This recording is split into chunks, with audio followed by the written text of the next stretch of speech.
Morning বন্ধুরা, আজ আমি রান্না করব দেখো ট্যাংরা মাছ। তো আমি ট্যাংরা মাছের রেসিপি এর আগে করিনি, তো আজ আমি তোমাদের ট্যাংরা মাছ রান্না করে দেখাবো। তো ট্যাংরা মাছগুলো আমি ধুয়ে পরিষ্কার করে নিয়েছি, আমি লবণ আর লেবু দিয়ে পরিষ্কার করে নিয়েছি। নিয়ে তারপর ওর মধ্যে আবার দুটো শিঙ্গি মাছও ছিল, পরিষ্কার করে নিয়ে লবণ হলুদ দিয়ে মাখিয়ে নিয়েছি, নিয়ে ওগুলোকে ভেজে তুলেও নিয়েছি। তো আমি দেখো এখানে মশলা কষিয়ে নিলাম, পেঁয়াজ বাটা, রসুন, আদা রসুন পেঁয়াজ বাটা, আর দুটো ছোটো এলাচ, একটা দালচিনি ছিল, দিয়ে মশলা কষিয়ে নিলাম, একটা টমেটো দিয়ে দিয়েছি। তারপরে খুব শর্ট রান্নায় আমি দেখাচ্ছি তোমাদের, খুব তাড়াতাড়ি করে দিয়ে আমি মাছ দিয়ে এটাকে কষিয়ে নিলাম। কষিয়ে নিয়ে দেখো ভালো মতো কষিয়ে নেব, মাছ দিয়ে মশলা আর মাছ একসঙ্গে কষিয়ে নেব, তারপরে আমি জল দেব। তো জল দেওয়া হয়ে গেল, দিয়ে আমি জলটাকে একটুখানি যখন ফুটে উঠবে তখন ঢাকা দিয়ে রাখবো 2 থেকে 3 মিনিটের মতো।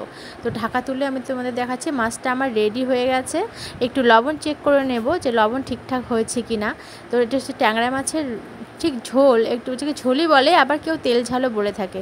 তোমরা এইভাবে ট্রাই করে দেখবে, খুব ভালো লাগবে।